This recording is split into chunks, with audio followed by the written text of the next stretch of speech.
Good morning guys, good afternoon, good evening. क्या हाल है सब लोगों के? आई होप सब बहुत बढ़िया होंगे। चलिए हम स्टार्ट करते हैं, आगे बढ़ते हैं। हमारा इंडेक्स नंबर कल खत्म होते होते रह गया था, थोड़ा सा पार्ट इंडेक्स नंबर का बच गया था, ठीक है ना। तो वो इंडेक्स नंबर वाला जो पार्ट हमारा थोड़ा सा बच गया था, उसको आज हम क्या कर देंगे, फिनिश करेंगे। उसको आज हम क्या करेंगे, कंप्लीट करेंगे, ठीक है। तो उसका एक जो छोटा सा पार्ट बचा हुआ था, that is consumer price index और कॉस्ट ऑफ लिविंग इंडेक्स, ठीक है ना। कंज्यूमर प्राइस इंडेक्स और कॉस्ट ऑफ लिविंग इंडेक्स, ये एक बच गया था, इसको आज हमको खत्म करना है। Basically cost of consumer price index जो निकाला जाता है, ये तो आपको दिख ही रहा होगा। हम जो अभी तक इंडेक्स नंबर निकालते आए ना guys, that is nothing but called as consumer price index. उसी को क्या बोला जाता है, एक प्रकार से कंज्यूमर प्राइस इंडेक्स। यानी कंज्यूमर की जो जरूरत की चीजें होती है, कंज्यूमर जो जरूरत की चीजें क्या करता है, कंज्यूम करता है, तो उसकी प्राइजेस जो है, उन सबको मिला के उनकी जो प्राइजेस है, उसके अंदर कितनी बढ़ोतरी हुई है, कितनी नहीं हुई है, वही हम कंज्यूमर प्राइस इंडेक्स से भी क्या करते हैं, निकालते हैं। यानी अगर हमारा कंज्यूमर प्राइस इंडेक्स का नंबर आता है 120, तो हम बोलेंगे 20% से महंगाई क्या हो गई, बढ़ गई, क्योंकि बेस ईयर का इंडेक्स नंबर क्या रहता है, 100 रहता है। तो फॉर्मूला तो वही है कंज्यूमर प्राइस इंडेक्स का, ठीक है ना। यहाँ पे दिया है फॉर्मूला तो वही है, लेकिन ये क्वेश्चन आप खुद करोगे। मैं इसके बिहाफ में आप लोगों को ये 2 पॉइंट करने से अच्छा मैं आप लोगों को सीधे उस टाइप के एमसीक्यूज 1-2 करवा के दे देता हूं जो पेपर में कंज्यूमर प्राइस इंडेक्स से रिलेटेड पूछे जाते हैं। मतलब इससे आपका नॉलेज भी बढ़ जाएगा, टेक्निक भी समझ में आ जाएंगी आप लोगों को, ठीक है ना। और फिर उसके बाद वो एमसीक्यूज भी आप लोग क्या कर पाओगे, इजीली खुद सॉल्व कर पाओगे। और ये क्वेश्चन भी आप खुद जो 19 और 20 वाला है वो खुद कर लोगे, ठीक है ना। बट वो करने से ज्यादा अच्छा है, हमको लगता है कि कंज्यूमर प्राइस इंडेक्स समझने के लिए अगर आप कुछ एमसीक्यूज कर लो, क्योंकि ये एमसीक्यूज पेपर में आज तक कई बार आए हैं। स्टैटिस्टिक्स की अगर मैं बात करूं तो इंडेक्स नंबर की, ठीक है ना, मैंने बहुत बार देखे इस टाइप के एमसीक्यूज को पेपर में। और इससे तुम्हारा थोड़ा सा माइंड भी क्या होगा ना, वर्क ज्यादा करेगा, मतलब वर्क करने के लिए क्लियर होगा। मतलब जो तुम्हारा माइंड में रिजिडिटी आ जाती है फॉर्मूला बेस्ड होने की, वो थोड़ी सी क्या होंगी, कम होंगी, और तुम लोग बहुत अच्छे से दिमाग से भी क्या कर पाओगे, सॉल्व कर पाओगे, ठीक है। तो इसको मैं यहां से इसलिए करवाता हूं ताकि आप लोगों को कोई दिक्कत ना आए। क्लियर? चलिए क्वेश्चन पढ़ते हैं, समझते हैं किस तरीके से हम निकालेंगे, ठीक है। आओ पढ़ते हैं क्वेश्चन।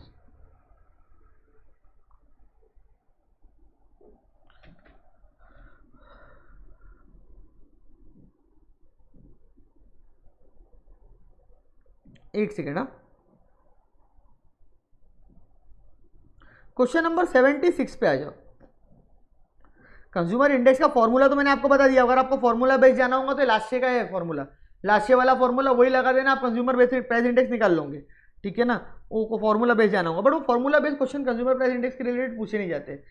कंज्यूमर प्राइस इंडेक्स में इस तरीके के कुछ एमसीक्यूज पूछे जाते हैं जो हमारे को क्या करना है, समझना है, ठीक है। आओ, तो ये मॉड्यूल का मैं करवा के दे रहा हूं आप लोगों की, मॉड्यूल है उसी का एडिशनल क्वेश्चन बैंक का क्वेश्चन नंबर 76 है, ठीक है ना। मॉड्यूल का question number 76 additional question bank का।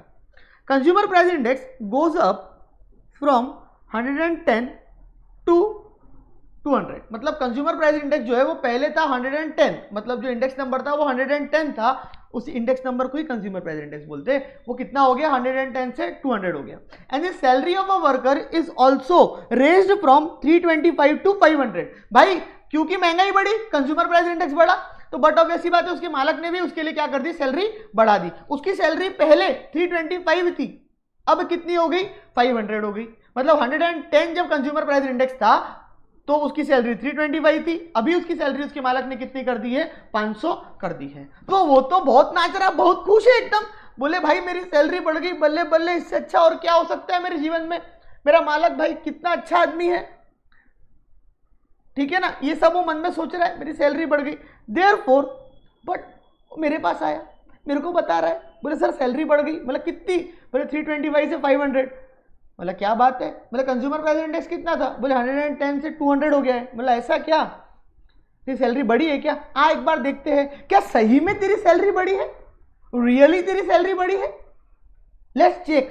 तो कैसे करेंगे, आओ बताते हैं। Therefore in real terms to maintain his previous standard of living he should get an additional amount of, देखो क्वेश्चन क्या पूछा है भाई, रियल टर्म्स में अगर हम बात करें तो भाई जब उसकी सैलरी 325 थी तो कंज्यूमर प्राइस इंडेक्स था 110, तो उसके मुकाबले उस समय की अगर मैं बात करूं तो उस समय के मुकाबले उसको कितना एडिशनल अमाउंट चाहिए ताकि वो प्रीवियस जो उसका क्या था, स्टैंडर्ड ऑफ लिविंग था, उसको वो क्या कर सके, मेंटेन कर सके। सर ऐसा कैसा 500 रुपए में उसका काम नहीं हो रहा है क्या, आओ देखते हैं। देखो कायदे से समझो, अगर मैं कंपैरिजन कर रहा हूं तो मैं बोल रहा हूं कि जब वो मेरे बच्चा है ना, मेरा बंदा, उसकी सैलरी थी 325, तब ये था 110, क्या, कंज्यूमर प्राइस इंडेक्स। अब ये कंज्यूमर प्राइस इंडेक्स हो गया है 200, महंगाई बढ़ गई है 200,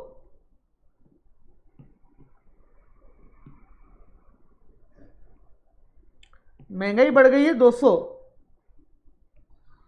ठीक है ना। कंज्यूमर प्राइस इंडेक्स हो गया 200, मतलब 110 जो पहले हुआ करते थे आज के कितने बन गए हैं 200, तो 325 आज के कितने होने चाहिए, तो हम क्रॉस मल्टीप्लाई करेंगे 325 अगर 110 है तो 200 कितना, तो ये होना चाहिए था कुछ 590, 325 अपॉन 110 इंटू 200.90। क्या करा मैंने, कुछ नहीं करा। मैंने बोला भाई ये 110 आज 200 बन चुके हैं। हम कंज्यूमर प्राइस इंडेक्स को इस तरीके से भी बोल सकते हैं, पहले के 110 आज के 200 बन चुके हैं, तो पहले मेरी सैलरी 325 थी, तो आज कितनी होनी चाहिए थी 590। मतलब just to maintain my same standard of living, यानी पहले जो 325 में मैं घर चला लिया करता था, बस उतना ही घर चलाने के लिए भी कम से कम मेरे को 590 रुपए 90 पैसे चाहिए, 590.90 पैसा चाहिए। और तुम बोल रहे हो सैलरी बढ़ गई। सर सैलरी बढ़ गई, सैलरी बढ़ गई, कहाँ बढ़ी, कोई सैलरी वैलरी नहीं बढ़ी, धोखा है भाई, धोखा। ठीक है, उल्टा सैलरी तुम्हारी कम हुई है। सर कैसे, कितनी सैलरी की तुम्हारे मालिक ने, 500, होनी कितनी चाहिए थी 590। अबे सिर्फ महंगाई को मेंटेन करने के लिए 590 होनी चाहिए थी, only and only just to maintain the महंगाई, उसको मेंटेन करने के लिए 500 होनी चाहिए थी, बट कितनी है, उसको मेंटेन करने के लिए 500 होनी चाहिए थी, बट है कितनी 500। तो बेसिकली उसने पूछा क्या है, तो बेसिकली तुम्हारे रियल वेजेस जो होने चाहिए थे,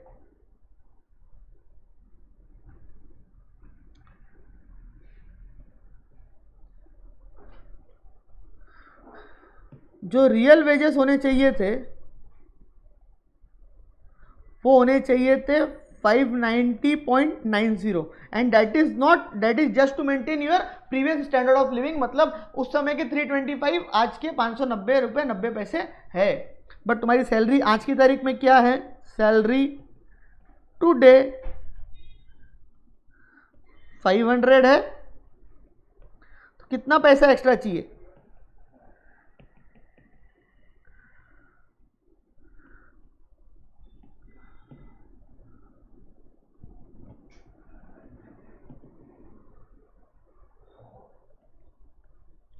एडिशनल अमाउंट, तो 590.90 माइनस 500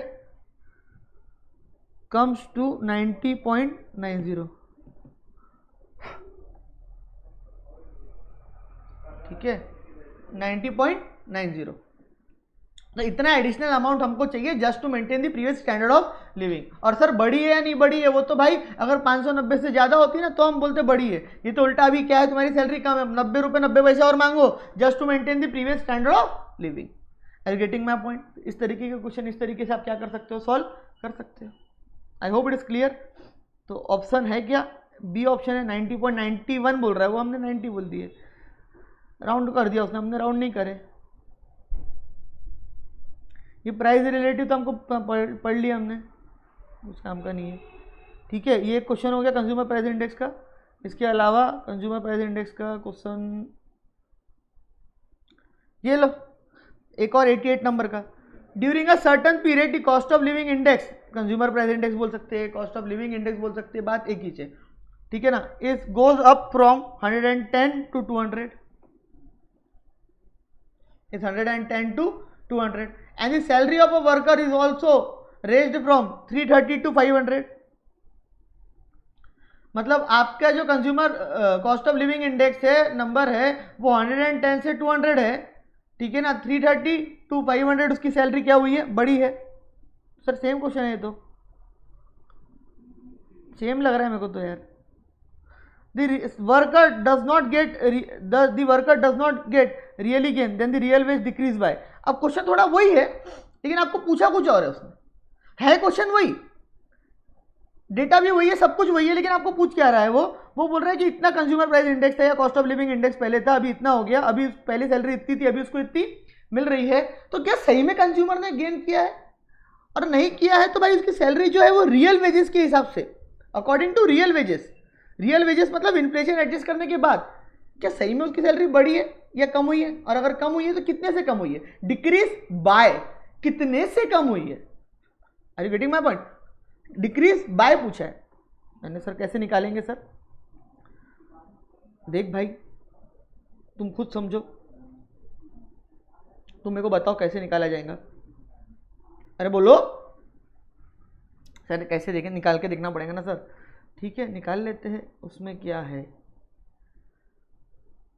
उसकी सैलरी थी 330 जब था, अबे 325 नहीं 330, जब 200 हुआ तो उसकी सैलरी कितनी होनी चाहिए थी, 330 मल्टीप्लाई, अगर 330 110 है इंटू 200, इसको मल्टीप्लाई करते आता है ना आपको, cross multiply, 330 divided by 110 into 200 कितनी है, अरे सॉरी 330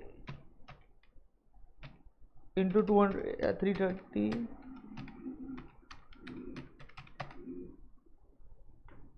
600, कितनी सैलरी होनी चाहिए थी, 600 होनी चाहिए थी। ठीक है कितनी होनी चाहिए 600, तो रियल वेजेस उसके होने चाहिए थे कितने, 600। अभी कितनी है,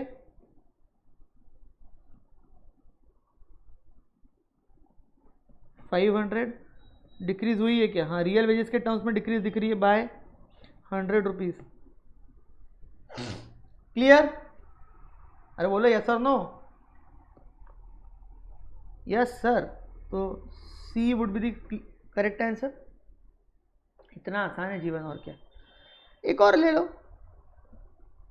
ये क्योंकि क्वेश्चन आते हैं पेपर में इसलिए इस टाइप के क्वेश्चन आते हैं। मतलब मैंने कई बार देखा है जो 100 नंबर का क्वेश्चन होता है ना, ऐसा पता नहीं लेकिन जितने मैंने देखा है आज तक 100 वाला नंबर का क्वेश्चन होता है ना, वो 100 वाला नंबर का क्वेश्चन जनरली यही होता है। ठीक है ना, एकदम 100 नंबर वाला क्वेश्चन जो होगा वो यही होगा, ऐसा जनरली होता है भाई। तुम ये बोलोगे सर आप पेपर ही प्रिडिक्ट कर दे रहे क्या, तो ऐसा प्रिडिक्ट नहीं कर रहा हूँ, बता रहा हूँ। ठीक है, अब इसमें क्या आता है, net monthly salary of an employee was 3000 in 1980। The consumer price index number in 1985 is 250 with 1980 as a base year. क्या बोल रहे हैं, उसकी नेट मंथली सैलरी जो एम्प्लॉय है उसकी है 3000 इन 1980, 3000 मंथली सैलरी है कितनी 1980 में, और कंज्यूमर प्राइस इंडेक्स जो है in 1985 is 250 with 1980 as a base year. तो जो कंज्यूमर प्राइस इंडेक्स है वो 1980 अगर बेस ईयर है, बेस ईयर है मतलब ये समझ जाना कि बेस ईयर है मतलब वहाँ का 100 होगा, कुछ लिखा नहीं है वहाँ पे, सिर्फ ये लिख दिया है कि consumer price index number is in 1985 is 250, 1985 में 250 है with 1980 as a base year. तो 1980 उसके लिए क्या हो गया, बेस ईयर हो गया। तो 1980 जो बेस ईयर है उसका कितना होगा, तो 1980 जो बेस ईयर है बट ऑब्वियस सी बात है उसका 100 ही होगा, तो 1980 would be considered as base year. if the has to be rightly compensated, then 7th DNS allowance to be paid to the employee is, it has to be rightly compensated, then the 7th DNS allowance। Sir ये क्या है, देखो महंगाई बढ़ने के लिए जो आपकी सैलरी बढ़ाना चाहिए, देखो सैलरी जो बढ़ती है वो दो कारण से बढ़ती है, एक क्योंकि महंगाई बढ़ रही है इसलिए बढ़ाना पड़ेगा, दूसरा जो आपकी सैलरी बढ़ रही है वो आपकी काबिलियत, आपका कामकाज देखते हुए बढ़ रही है। तो वो जो काबिलियत और कामकाज देखते हुए बढ़ रही है वो एक अलग बात हो गई। लेकिन कई बार क्या होता है ना, जब महंगाई बढ़ती है ना तो महंगाई बढ़ने के साथ साथ जो आपका एम्प्लॉयर है वो सैलरी बढ़ाता नहीं है। सर ऐसा क्यों, हम अपने खर्चे कैसे चलाएंगे सर, महंगाई बढ़ गई है सर, तो एक्चुअली में हमारे रियल वेजेस तो बढ़ने चाहिए ना, हम उससे कोई एक्स्ट्रा तो मांग नहीं रहे, ये तो क्योंकि महंगाई बढ़ रही है इसलिए सैलरी बढ़ाना पड़ रहा है। तो भाई क्योंकि महंगाई बढ़ गई है, क्योंकि क्या बढ़ गई है, महंगाई बढ़ गई है, तो महंगाई जो बढ़ रही है आपकी उसके साथ साथ आपको क्या भी बढ़ाना पड़ेगा, उसकी सैलरी बढ़ाना पड़ेगा। लेकिन एम्प्लॉयर क्या करते हैं, एम्प्लॉयर बोलते हैं कोई बात नहीं तेरी सैलरी उतनी रहने देते, जितनी महंगाई बढ़ रही है ना, जितनी भी महंगाई बढ़ रही है और महंगाई के बढ़ने की वजह से जितना भी देखो हमको एक्स्ट्रा अमाउंट देना पड़ता है, यानी तेरी सैलरी 300 रुपये है फॉर एग्जाम्पल, और क्योंकि महंगाई बढ़ गई है, इन्फ्लेशन इंडेक्स बढ़ गया है, इस वजह से हमको तेरी सैलरी देखो 300 की जगह 400 रुपये देनी चाहिए। ये 400 मतलब ही क्योंकि महंगाई बढ़ गई है, हम तेरे को एक्स्ट्रा कुछ नहीं दे रहे, 400 मतलब महंगाई बढ़ गई, तो हम तेरे को देंगे 300 रुपये ही, लेकिन 100 रुपये एक्स्ट्रा देंगे तेरे को महंगाई के नाम पे, क्योंकि महंगाई बढ़ गई है, महंगाई भत्ता। महंगाई का भत्ता, महंगाई से लड़ने के लिए महंगाई का भत्ता हम देखो 100 रुपए अलग से देंगे, यानी 300 ही तेरी सैलरी रहेंगी, सैलरी में चेंज नहीं आएगा। जितनी महंगाई बढ़ेगी उतने के हिसाब से हम देखो क्या करेंगे, महंगाई का अलग से भत्ता देंगे। दैट महंगाई का भत्ता is called as dearness allowance. That महंगाई का भत्ता is called as dearness allowance. तो डियरनेस अलाउंस आपको आपकी सैलरी के अलावा दिया जाता है just to fight with the inflation, ठीक है ना, just to fight with the inflation. ये आपको एक अलग से अमाउंट क्या करा जाता है, दिया जाता है, क्या कि आप इन्फ्लेशन के साथ क्या कर सको, फाइट कर सको। Are getting my point? तो अब क्वेश्चन में भी यही पूछा हुआ है। क्वेश्चन बोलता है कि उसकी सैलरी 3000 थी 1980 में, कंज्यूमर प्राइस इंडेक्स 1985 में 250 था, बेस ईयर 1980 मतलब उस समय कंज्यूमर प्राइस इंडेक्स 100 ही होगा क्योंकि बेस ईयर है। अब वो पूछ रहा है if they has to be rightly compensated. Rightly compensated मतलब क्यों कंपनसेट करना पड़ रहा है भाई? कंपनसेट इसलिए करना पड़ रहा है क्योंकि महंगाई बढ़ गई है। तो महंगाई बढ़ने के लिए जो 7th डियरनेस अलाउंस उसको हमको देना रहेगा, वो नाम लिखने के लिए 7th 8 लिख देते, ठीक है ना, वो कितना देना रहेगा उसको अलग से, जो डियरनेस अलाउंस बोल के पैसा देना है वो कितना देना रहेगा, क्योंकि महंगाई क्या हो गई है, बहुत बढ़ गई है। तो इसीलिए हम बोलते हैं हमको अगेन यहां पे भी क्या निकालना पड़ेंगे, रियल वेजेस। मनी वेजेस मतलब जो तुमको मिल रहे हैं, रियल वेजेस मतलब महंगाई के हिसाब से जो तुमको मिलने चाहिए थे। रियल वेजेस मतलब जो तुमको मिल रहे हैं, money wages, sorry my mistake, money wages मतलब जो तुमको मिल रहे हैं, रियल वेजेस मतलब जो तुमको महंगाई के हिसाब से मिलने चाहिए थे बट मिले नहीं हैं। मिलने चाहिए तो थे बट मिले नहीं हैं। समझ में आई बात? तो मतलब क्या हो गया भाई साहब, तुम्हारी सैलरी जब 3000 थी तो महंगाई कंज्यूमर प्राइस इंडेक्स 100, तब मत पूछना कैसे 100 लिया मैंने। अबे 100 इसलिए लिया क्योंकि क्वेश्चन में लिखा हुआ है बेस ईयर। समझ में आई ना? तो वो बेस ईयर है, तो बेस ईयर है तो बेस ईयर के हिसाब से लेना पड़ेगा ना। और ये होगी 1980 की बात, ये सिर्फ एग्जाम्पल के लिए ईयर लिख रहा हूं।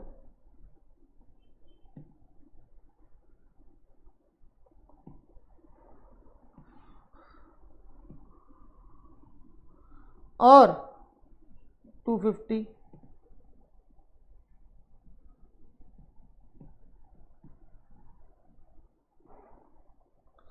कितना होना चाहिए? तो सब देखो 3000 है, ठीक है ना, 3000 सैलरी थी उसकी जब इंडेक्स कितना था, 100 था, तो क्रॉस मल्टीप्लाई करके देखो,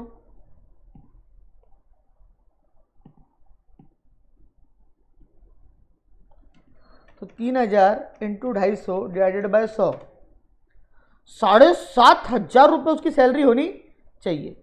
तो रियल वेजेस कितने होने चाहिए, 7500। एक्चुअल कितने हैं, तो लिखा थोड़ी ना कि सैलरी बढ़ी है कुछ है, उसको पूछ रहा है आपको कि कितना देना चाहिए, बताओ एक्स्ट्रा।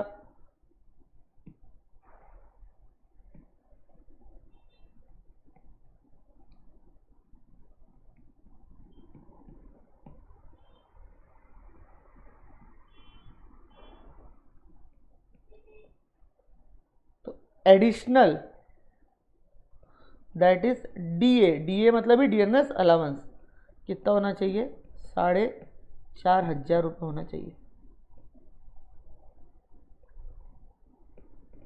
कितना होना चाहिए, 4500 रुपये होना चाहिए। आई बात समझ में? अरे बोलो आई कि नहीं आई? क्लियर? तो कितना डियरनेस अलाउंस है उसका, sorry C is the correct answer. अरे समझा नहीं समझा? सर एक क्वेश्चन और करते क्या सर, बस हो गया। अब इस टाइप के क्वेश्चन आपको समझ जाएंगे। नीचे भी देखो क्या बोला है, 1980 में 800 थी कंज्यूमर प्राइस इंडेक्स, 1980 में 160 था, 200 हो गया 1984 में। तो राइटली कंपनसेट करने के लिए कितना एडिशनल अमाउंट, यानी डीए, एडिशनल डीए बोल सकते हैं, एडिशनल अमाउंट बोल सकते हैं, कितना पे करना पड़ेगा वो आप निकाल सकते हैं सेम लाइन से। बाकी तो फॉर्मूला बेस्ड है, आपको पता ही है फॉर्मूले वगैरह।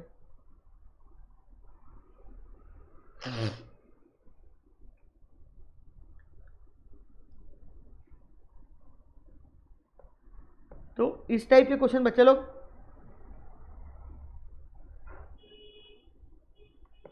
आते हैं। क्लियर? वो भी मैंने आपको करा दिया। अब आपको ये क्वेश्चन देखना इजी लगना चालू हो जाएगा यहाँ पे आपको जस्ट बोल रहे हैं आप पहले क्या निकालो, कंज्यूमर प्राइस इंडेक्स निकालो, कंज्यूमर प्राइस इंडेक्स निकालना पड़ेगा यहाँ पे ये कुछ की मदद से। उसके बाद बोल रहे हैं mister X is getting 10,000 as a base year salary, is salary is 11,000 in the current year, how much extra amount standard of living maintain करने के लिए उसको देना पड़ेगा। तो उसके लिए क्या करना पड़ेगा, सबसे पहले कंज्यूमर प्राइस इंडेक्स निकालना पड़ेगा। सर बेस ईयर का तो 100 रहेगा, करंट ईयर का आपको निकालना पड़ेगा। कैसे निकालेंगे, इसकी मदद से निकालेंगे, ठीक है ना। और कितना एक्स्ट्रा अमाउंट उसको देना चाहिए, 10,000 तब था बेस ईयर में, अभी उसको 11 मिल रहा है, तो और क्या देना चाहिए। तो आप निकाल सकते कि नहीं निकाल सकते, मेरे को बताओ आप लोग। सर बिल्कुल ठीक है, हो गया, इसको इग्नोर कर देना। 20 कंज्यूमर प्राइस इंडेक्स और a period increases from 122 to 215, wages of a worker increase from इतना, कितना गेन और लॉस हुआ है, क्या नहीं निकाल सकते आप? नहीं बोला आप नहीं निकाल सकते, निकाल सकते सर। Clear, okay. तो यहाँ पे आपका इंडेक्स नंबर भी पूरी तरीके से क्या हो जाता है, कंप्लीट हो जाता है। गाइस इस टाइप की प्रॉब्लम सही में पेपर में आते हैं, आई रिक्वेस्ट इसको इग्नोर नहीं करेंगे, ठीक है। और सबसे ईजीएस्ट चैप्टर आज तक का जो है वो है इंडेक्स नंबर, कुछ भी नहीं है उसके अंदर, ठीक है ना। और पेपर में सर इंडेक्स नंबर से क्वेश्चन पूछते हैं, बिल्कुल 100% पूछते हैं भाई। कौन ऐसा अफवाह फैलाता है कि नहीं पूछते, बिल्कुल पूछते हैं, ठीक है ना। अभी हम यहाँ पे हमारा इंडेक्स नंबर पूरी तरीके से क्या हो गया, खत्म। अब मेरी इच्छा तो है कि क्योंकि छोटा सा ही पार्ट था, कल ही हो जाना चाहिए था वैसे तो ये, लेकिन हमने आज इसको करे, ठीक है ना। तो मेरी तो इच्छा है प्रैक्टिकली आज क्या स्टार्ट करने की, प्रोबेबिलिटी। बड़ा ही जोरदार, एकदम धमाकेदार, मजेदार चैप्टर, जहाँ पे सिर्फ और सिर्फ दिमाग लगता है, कोई फॉर्मूला नहीं, कुछ नहीं। वैसे तो फॉर्मूले वहाँ पे भी है भर भर के, लेकिन वहाँ पे क्या लगता है भाई, ये जो यूज होगा वो ये होगा, ठीक है ना। अब तुम जितना ये यूज करोगे उतना ज़्यादा प्रोबेबिलिटी में तुमको क्या आएंगी, मजा आएंगी। देखो यहाँ तक के जो चैप्टर, इवन जो थ्योरेटिकल रहेगा ना, वो भी एक प्रकार से फॉर्मूला बेस्ड रहेगा, उसमें भी इतना दिमाग नहीं लगेगा, लेकिन थ्योरेटिकल का बेसिस जो है वो प्रोबेबिलिटी है कहीं ना कहीं। मतलब सर प्रोबेबिलिटी नहीं समझा तो थ्योरेटिकल नहीं जमेगा, अगर प्रोबेबिलिटी कुछ भी नहीं जमा तो थ्योरेटिकल आपको 50% समझेगा जरूर, 50-60% समझा दूंगा मैं, ठीक है। लेकिन 50-60 प्रोबेबिलिटी समझ गया अच्छे से, या जैसा भी समझा, तो थ्योरेटिकल आपको अच्छे से समझ में आ जाएगा। तो दोनों चैप्टर लिंक्ड है, ठीक है ना। तो ये 2 चैप्टर हमारे बच्चे हैं छोटे छोटे, तो 2 बोलना है 2 बोलो, 1 बोलना है 1 बोलो, ठीक है। अब प्रोबेबिलिटी जब मैं चालू करने की बात करूंगा ना, तो सबसे पहले मैं प्रोबेबिलिटी चालू करने के पहले ना आपको कुछ बातें बताना पसंद करूंगा।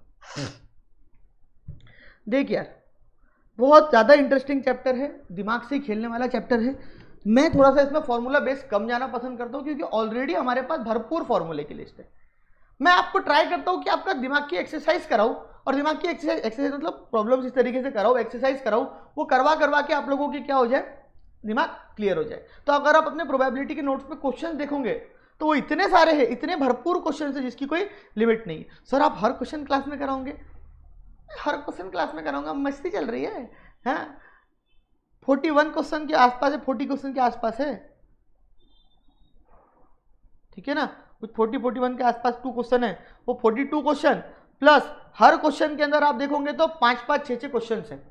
मतलब हर एक क्वेश्चन उसके अंदर 5-5, 6-6 और क्वेश्चन, ठीक है ना। हर क्वेश्चन के अंदर ऑलमोस्ट, कुछ क्वेश्चन सिंगल है, कुछ क्वेश्चन के अंदर 5-5, 6-6 और क्वेश्चन है। तो यानी मेरे हिसाब से 80-90 के ऊपर क्वेश्चन होंगे, 70-80 के आसपास होंगे। इतने क्वेश्चन हम प्रैक्टिस के लिए क्लास में करेंगे, ठीक है ना। मैं पूरी अपनी तरफ से मेहनत लगा दूंगा जितना भी हो सके। और क्योंकि आपका शायद मेरे को लगता है अगर मैथ्स में ये हो गया होगा परम्यूटेशन कॉम्बिनेशन, तो आपको थोड़ा सा और हेल्प क्या होंगी जाएंगी। अगर परम्यूटेशन कॉम्बिनेशन नहीं भी हुआ है तो कोई दिक्कत नहीं है, लेकिन अगर हो गया होगा तो बहुत अच्छा है, तो आपकी थोड़ी हेल्प मिल जाएगी प्रोबेबिलिटी में, ठीक है। बहुत ज़्यादा इंटरेस्टिंग है, कोई डरने वाला चैप्टर नहीं है। मालूम नहीं क्यों लोग इससे इतना घबराते हैं। थोड़ा सा ना मैं जैसे ऐसा बोलते चलूँगा वैसा वैसा समझते चलना, और फिर आपको प्रोबेबिलिटी समझने में क्या होंगी, बहुत मजा आएंगी, ठीक है, इंटरेस्ट भी आएगा, ठीक है ना। और जहाँ पे गड़बड़ होती है, दिक्कत होती है, तो मैं बताऊंगा ही, कोई दिक्कत नहीं है उसकी।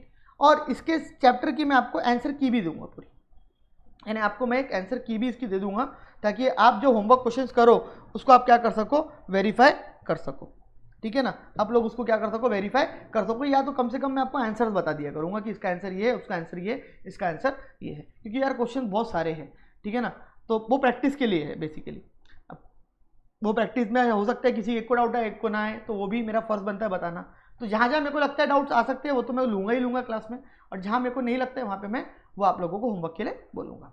क्लियर? तो आइए भाई साहब स्टार्ट करते हैं स्टैट्स का महासंग्राम, जिसको हम बोल सकते हैं प्रोबेबिलिटी, मतलब one of the interesting and my personal favourite chapter, that is probability and expected value, ठीक है ना। प्रोबेबिलिटी चैप्टर क्या है भाई, ये प्रोबेबिलिटी मतलब क्या होता है, ये प्रोबेबिलिटी यूज क्यों होता है, ये प्रोबेबिलिटी वर्ड है क्या, मैं आपको बोलूं क्या। तो प्रोबेबिलिटी वर्ड ये छोड़ दो एक मिनट के लिए यहाँ की बातें, ठीक है ना। प्रोबेबिलिटी वर्ड आप डे टू डे लाइफ में रेगुलर बेसिस पे कितनी बार यूज करते होंगे, मैं आपको मजाक नहीं लग रहा है, मैं आपको प्रूफ करके देता हूं। कितनी बार आप डे टू डे लाइफ में जब कामकाज करते हो तो ये वर्ड को यूज करते हो। चाहे आप वर्ड हो सकता है प्रोबेबिलिटी बोलते होंगे, आप चाहे वर्ड बोलते होंगे चांस बोलते होंगे, ठीक है ना, एस्टिमेशन बोलते होंगे, सबका मतलब कहीं ना कहीं घुमा के वही है।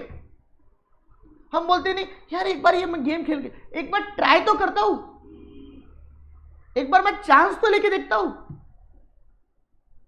होना या ना होना एक अलग बात है। तो हम बेसिकली बोलते हैं ऐसे इवेंट्स, ऐसी चीजें जिनका होना या ना होना सर्टेन नहीं है। मतलब प्रोबेबिलिटी उन चीजों की बोली जाती है, निकाली जाती है जिन चीजों का होना या ना होना सर्टेन नहीं है। सर मतलब क्या समझा नहीं आपको, मतलब मेरे को पता नहीं क्या हो सकता है, ये चीज हो भी सकती है नहीं भी हो सकती है। मैं अच्छा खाना बना भी सकता हूं नहीं बना सकता हूं, मैं क्योंकि एक अच्छा कुक नहीं हूं, क्या मैं कुक ही नहीं हूं, तो मैं अगर खाना बनाने जाऊंगा ट्राई करूंगा तो मेरे से अच्छा खाना बन भी सकता है नहीं भी बन सकता है। बट अगर यही चीज तो मैं इसकी प्रोबेबिलिटी निकाल सकता क्या, तुम बोल सकते क्या सूरज सर अच्छा खाना बनाएंगे इसकी प्रोबेबिलिटी है 70% और नहीं बनाएंगे इसकी प्रोबेबिलिटी है 30%, 100% ही रहता है ना टोटल। तो तुम इसकी प्रोबेबिलिटी निकाल सकते हो, बिकॉज मेरे को नहीं मालूम कि मेरे को खाना बनाना आता है या नहीं आता है। तो अच्छा बन भी सकता है, अच्छा नहीं भी बन सकता है, दोनों बातें हो सकती है, क्लियर बात। तो अच्छा बन भी सकता है, अच्छा नहीं भी बन सकता है। बट अगर मैं संजीव कपूर को उसकी जगह अपनी जगह ले लूं या अपने घर की मम्मियों को ही ले लूं, तो वो अच्छा खाना बनाएंगी या नहीं बनाएंगी इसकी क्या प्रोबेबिलिटी निकाल सकते हैं हम, क्या इस केस की भी प्रोबेबिलिटी निकाल सकते हैं। एक केस तो हो गया मेरा, दूसरा केस चलो फॉर एग्जांपल घर की मम्मियों का, अपनी मम्मी का, लेडीज का, ठीक है ना, उन लोगों का जो एक्सपर्ट्स, मतलब हाई क्वालिटी ऑफ एक्सपर्ट्स होते हैं फूड बनाने में, एक्चुअल में होते हैं, ठीक है ना, पानी आ गया मुंह में, ठीक है, तो एक्सपर्ट्स होते हैं। तो उन लोगों की अगर मैं बात करूं तो उन लोगों की अगर मेरे को बात करना है तो क्या उनके केस में हम प्रोबेबिलिटी निकाल सकते हैं कि वो अच्छा खाना बनाएंगे या नहीं बनाएंगे, ठीक है ना, वो अच्छा खाना बनाएंगे या नहीं बनाएंगे उसकी प्रोबेबिलिटी हम निकाल सकते हैं। तो अगेन आंसर इज नो, उसकी हम प्रोबेबिलिटी नहीं निकाल सकते। सर क्यों, सर उसकी क्यों नहीं निकाल सकते, क्योंकि वो सर्टेन इवेंट है। सर्टेन इवेंट बोले तो क्या, सर्टेन इवेंट बोले तो मालूम है वो होने वाला है, वो अच्छा खाना बनाने वाले हैं। तो जब वो अच्छा खाना ऑलरेडी बनाने वाले हैं, जब वो इवेंट ही सर्टेन है, वो अच्छा खाना बनाने ही वाले हैं, तो फिर प्रोबेबिलिटी कहां से निकलेगी। प्रोबेबिलिटी उन चीजों की निकाली जाती है जो चीजें अनसर्टन हो, जो सर्टन ना हो। अब मेरा खाना बनाना इज एन अनसर्टन बिकॉज मेरे को आता नहीं है, बट शेफ जो है या मम्मी लोग के घर की उनको वो एक्सपर्ट है, तो वो अच्छा खाना बनाएंगे, ये तो सर्टन चीज है, तो उसकी प्रोबेबिलिटी आप निकाल सकते हैं क्या, नहीं। तो ऑलवेज आपको पहले ये चीज पहचाननी पड़ेगी कि इस चीज में प्रोबेबिलिटी निकाली जा सकती है या नहीं। और वो चीज के लिए आपको ये चीज समझना पड़ेगा कि तो इवेंट, जो चीज की आप प्रोबेबिलिटी निकाल रहे हो, जैसे ये खाना बनाना इज एन इवेंट, ठीक है, ये खाना हम जो बना रहे हैं ये इज एन इवेंट, तो इस चीज की आप जो प्रोबेबिलिटी निकाल रहे हो, ये इसकी प्रोबेबिलिटी निकालते समय हमको ये देखना पड़ेगा कि जो इवेंट है वो सर्टन है या अनसर्टन। दो ही बातें होंगी, या तो सर्टन इवेंट होगा या तो अनसर्टन इवेंट होगा। सर्टन इवेंट होगा तो प्रोबेबिलिटी नहीं निकाल सकते, ठीक है ना, अनसर्टन होगा तो प्रोबेबिलिटी निकाल सकते हैं। कुछ एग्जांपल्स लेते हैं। The sun will rise in east, इसकी प्रोबेबिलिटी निकालो। The sun will be rise in east, अब इसकी काय की प्रोबेबिलिटी, सूरज ईस्ट से निकलता है, अब मेरा भी घर ईस्ट में ही है, ठीक है, तो सूरज ईस्ट से निकलता है, तो जब सूरज ईस्ट से निकलता है तो काय की प्रोबेबिलिटी निकलेंगी इसकी, सूरज तो एक्चुअली में ईस्ट से निकलता है, ये सर्टन इवेंट है। नहीं यार सूरज ईस्ट से निकलेगा या वेस्ट से निकलेगा, अबे सूरज ईस्ट से निकलता है, उसकी प्रोबेबिलिटी कहां से निकालोगे, वो एक सर्टन इवेंट है। तो sun is always rise in east, so you can not calculate the probability of that event. When a coin is tossed, इसकी पहले वाला केस क्या है, सर्टन है, इसकी प्रोबेबिलिटी निकाल सकते क्या आप, नहीं, इसकी प्रोबेबिलिटी नहीं निकाल सकते। When a coin is tossed, एक सिक्का हमने उछाले, इसे ना ऐसा हिंदी में कन्वर्ट करके समझना चालू कर दो, तो ये इवेंट जब आएंगे ना फिर आपको समझने में आसानी की क्वेश्चन सॉल्व करने में। When a coin is tossed it will come down, मैंने एक कॉइन उछाला, एक कॉइन मैंने उछाला, फिर वो कॉइन क्या हो गया, नीचे आके गिर गया। When a coin is tossed it will come down. अच्छा सर व्हेन अ कॉइन हमने टॉस करे तो वो नीचे आएगा ही, इसकी प्रोबेबिलिटी निकाल सकते हैं। मारू फेंक के ये, अबे नालायक को, ये भी क्या है, सर्टन इवेंट है। अबे तुम कॉइन उछालोगे तो नीचे आएंगे ही ना, गुरुत्वाकर्षण, ग्रेविटी, न्यूटन, अरे नूतन नहीं रे, न्यूटन। तुमको नूतन जहां ही पसंद आती, न्यूटन याद नहीं रहता तुमको, ठीक है ना। सर्टन इवेंट है। अबे एक कॉइन उछालोगे तो नीचे आके गिरेगा ही वो। हाँ, उसमें क्या आ सकता है वो एक अलग बात है, लेकिन नीचे तो गिरेगा ना। तो वही बोल रहा है, when a coin is tossed it will come down, yes it will come down. A man will survive without blood. Sir ये सर्टन इवेंट है। सर्टन है क्या? यानी एक आदमी, सर्टन मतलब ये होगा ही ना, एक आदमी बिना ब्लड के रह सकता है ना? नहीं नहीं सर, सर्टन नहीं है। A man will survive without blood, certain event बोल रहे हैं इसको। सर्टन इवेंट का मतलब क्या हो गया? हाँ ये हो सकता है, 100% ही होगा, तो उसको सर्टन बोलते हैं ना। सूरज ईस्ट से निकलेगा, सिक्का फेंकेंगे तो नीचे आएगा, सर्टन है। A man will survive without blood, क्या सर्टन है क्या? कौन सा नशा करते हो? सर्टन है क्या? नहीं सर, अनसर्टन है। सर अनसर्टन है तो प्रोबेबिलिटी निकाल सकते हैं। अब अनसर्टन भी नहीं है, क्लियर कट है, इम्पॉसिबल इवेंट है। अच्छा इम्पॉसिबल भी है क्या? होता है क्या? हाँ भाई, एक आदमी बिना ब्लड के रह ही नहीं सकता, उसका मरना निश्चित है, वो नहीं जी सकेगा। तो a man will survive without blood, not possible, it is an impossible event. यानी सर इम्पॉसिबल इवेंट की भी प्रोबेबिलिटी नहीं निकाल सकते क्या? नहीं, तुम सर्टन या इम्पॉसिबल इवेंट दोनों की प्रोबेबिलिटी क्या नहीं कर सकते? कैलकुलेट नहीं कर सकते। सिर्फ और सिर्फ तुम क्या कर सकते हो? वो तुम कर सकते हो अनसर्टन इवेंट की probability calculate. When a cubic die is thrown, एक हमने वो सॉरी क्यूबिक डाई, वो कंटू क्या बोलते तुम उसको? क्यूबिक डाई, कंटू, उसको उछाले हमने, एक कंटू। When a it is written a, नहीं तो कुछ महानुभव निकलेंगे सर दो उछाले तो। When a cubic die is thrown, एक क्यूबिक डाई हमने फेंका, 7 विल कम अप, 7 आ सकता है क्या? Impossible event. अभी जब रहते हैं उसमें 6 नंबर, 1 2 3 4 5 6, तो 7 नंबर कहां से आएगा? तो 7 will come up, not possible. Again it is an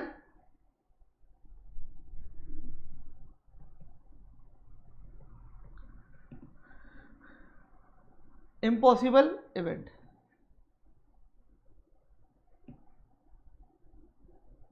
ठीक है, it is an impossible event. Probably it may rain tomorrow. हाँ सर, इट मे और मे नॉट, हो सकता है कल बारिश हो जाए, हो सकता है कल बारिश ना हो, पॉसिबिलिटी है। हो भी सकता है कल बारिश हो जाएंगी, ये भी हो सकता है कल बारिश ना हो। समझ में आ रही बात? That is possible.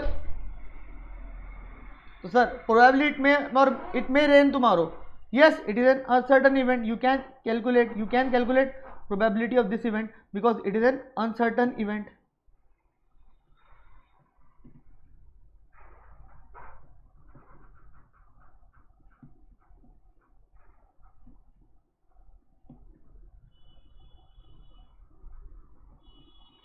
ठीक है, प्रोबेबली यू आर राइट। हाँ सर हो सकता है आप सही हो, हम बोलते नहीं कि कई बार बात करते हैं, हाँ देखो हो सकता है आप सही है, चलो मैं मानता हूं हो सकता है आप सही, मैं ये नहीं बोल रहा हूं कि आप सही हो, तो सर्टन हो जाता ना। मैंने बोला हो सकता है, प्रोबेबिलिटी है आप सही हो, दैट मीन्स ये भी हो सकता है कि आप सही ना हो।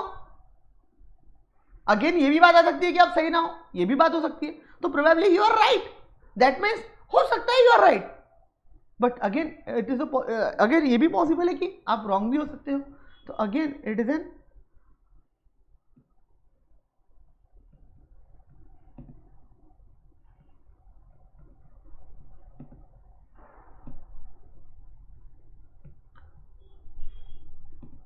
uncertain event, it is an uncertain event. Clear? So again हमको सबसे पहले वो इवेंट को पहचानना है कि वो इवेंट अनसर्टन है या सर्टन है या इम्पॉसिबल है। अगर सर्टन है या इम्पॉसिबल है तो you can not calculate probability of that. Generally always remember one thing, अगर कोई चीज सर्टन है तो सर्टन की प्रोबेबिलिटी ऑलवेज 100 रहेंगी, या उसको 100% रहेंगी, या उसका 1 बोल सकते हो। देखो 100% बोलो या 1 बोलो, one and the same thing. Just like आपको याद होगा तो 0.9 बोलो या 90% बोलो, बात एक ही होती है। वैसे ही 100 बोलो या 1 बोलो, बात एक ही है। तो सर्टन का मतलब क्या हो गया, वो 100% है कि ये चीज होंगी होंगी। तो फिर उस केस में हम क्या बोलते हैं, सर्टन इवेंट से तो प्रोबेबिलिटी 1 ही होगी, मतलब 100% है, प्रोबेबिलिटी निकालने की जरूरत ही नहीं है।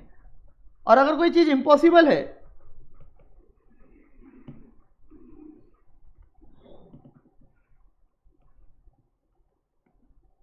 तो उसकी प्रोबेबिलिटी क्या ही रहती है, 0 ही रहती है। तो कोई चीज अगर इम्पॉसिबल है तो उसकी प्रोबेबिलिटी ऑलवेज क्या ही रहेंगी, 0 ही रहेंगी, ठीक है, क्योंकि निकाल ही नहीं सकते, इम्पॉसिबल इवेंट है। बट अगर अनसर्टन इवेंट है,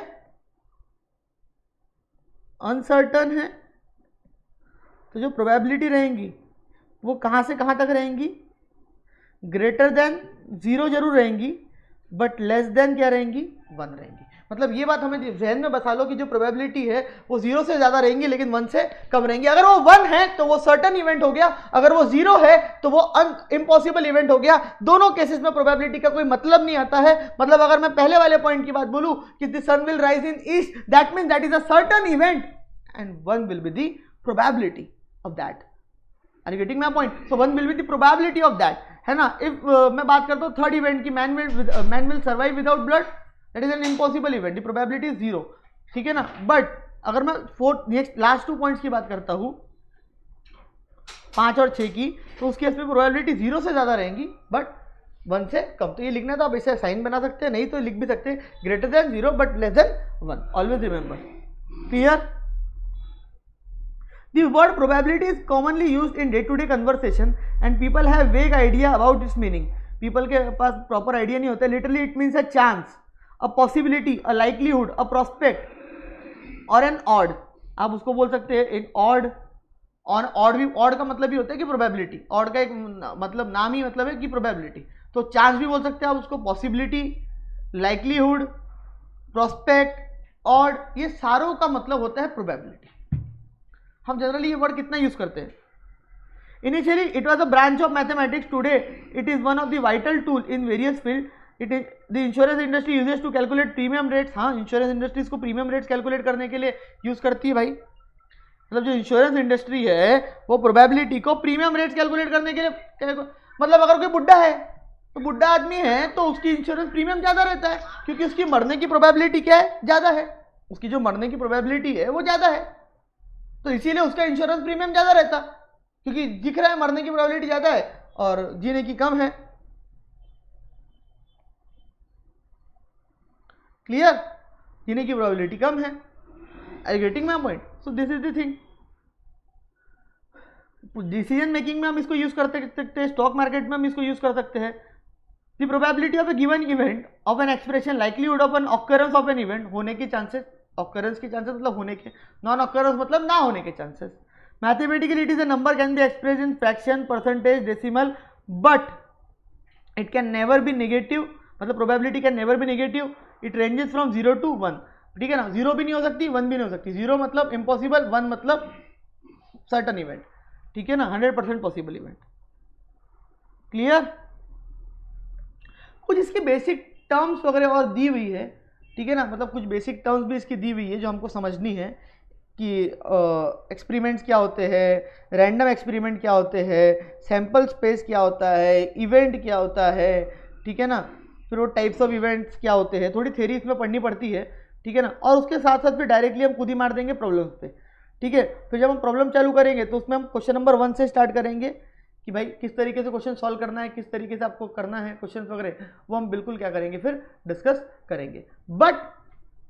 बट बिफोर दैट हमने आज प्रोबेबिलिटी चालू करा, कल का शायद लेक्चर बड़ा हो सकता है क्योंकि क्वेश्चन जब मैं करवाता हूँ प्रोबेबिलिटी के तो टाइम बहुत लगता है, क्योंकि छोटे छोटे और बहुत सारे हैं तो टाइम तो लगेगा एक ही लेक्चर में ज़्यादा लेने के लिए, ठीक है। तो आप लोग ना सिर्फ इतना करना है, एक्सपेरिमेंट घर पे एक बार पढ़ना, रैंडम एक्सपेरिमेंट पढ़ना, सैंपल स्पेस पढ़ना, इवेंट पढ़ना, मैं कल पढ़ा के दूंगा, और टाइप्स ऑफ इवेंट पढ़ना, ठीक है ना। ये टाइप्स ऑफ इवेंट तक आप क्या करना, थोड़ा सा रीड करना, जस्ट एक रीडिंग देना।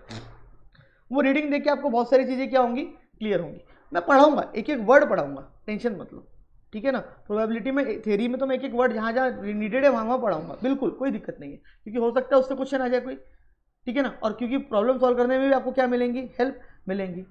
Are getting my point? हाँ, और अगर आपके पास बहुत टाइम है तो आप क्वेश्चन नंबर 1 भी ट्राई कर सकते हैं, जो कि बहुत ईजी है, ठीक है। बट ट्राई कर सकते हैं अगर करना चाहे, नहीं तो मैं तो करवाऊंगा ही कल पूरे, ठीक है। तो कल हम पूरे क्वेश्चंस करने ही वाले हैं, कोई दिक्कत नहीं है, आज हमने एक बेसिक्स क्या करे आपके क्रिएट करे माइंड में प्रोबेबिलिटी को लेके, ठीक है ना। चाहे तो अभी भी कर सकते हैं, लेकिन बेटर है कल चालू करते हैं इसको नेक्स्ट लेक्चर से, ठीक है। और डिटेल में हम क्या करेंगे इसको नेक्स्ट लेक्चर में पढ़ेंगे। तो थोड़ा सा अगर आप चाहो तो ये कर सकते हैं। दूसरी बात, अगर आपको वीडियो अच्छी लगती है तो लाइक करो यार, ज़्यादा से ज़्यादा लोगों के साथ शेयर करा करो, कमेंट कर सकते हो वीडियो बंद होने के बाद कि अच्छा लगा या नहीं लगा। अच्छा, एक क्लैरिफिकेशन अबाउट इको, कुछ लोगों ने पूछा है कि सर वो डिमांड फोरकास्टिंग वो आपको खुद करना बेटा, आप पढ़ोगे तो आपको क्लियर हो जाएगा। अगर कुछ डाउट्स रहते तो आप मेरे से पूछ सकते हैं, ठीक है। एमसीक्यू नोट्स मैंने प्रोवाइड कर दिए आपको आपके ग्रुप में, ठीक है, इको के। तीसरी बात, कोई बोल रहा था वो प्राइस इक्विलिब्रियम, ऑलरेडी हमने इक्विलिब्रियम वाले चैप्टर मार्केट में पढ़ लिए, जो आप पहले का जो बोल रहे हो ना वो हमने ऑलरेडी यहाँ पे कवर कर लिए हैं, तो वहाँ से आपको करने की कोई ज़रूरत नहीं है, वो ऑलरेडी यहाँ पे कवर हो गया। तो पीछे जो मैंने बोले थे डिमांड और सप्लाई वाला, वो वहाँ से करने की ज़रूरत नहीं है, वो इक्विलिब्रियम हमने यहाँ पे सारे कवर कर लिए, तो उसका कोई दिक्कत नहीं है। तो सारे क्लैरिफिकेशंस मैंने यहाँ पे आपको दिए, ठीक है। अगर कोई भी इशू रहता है और इसके अलावा तो आप मेरे को बता सकते हैं, मैं आपको उसका भी क्लैरिफिकेशन दूंगा। Thank you so much guys, मिलते हैं नेक्स्ट लेक्चर में। Till then bye bye bye guys.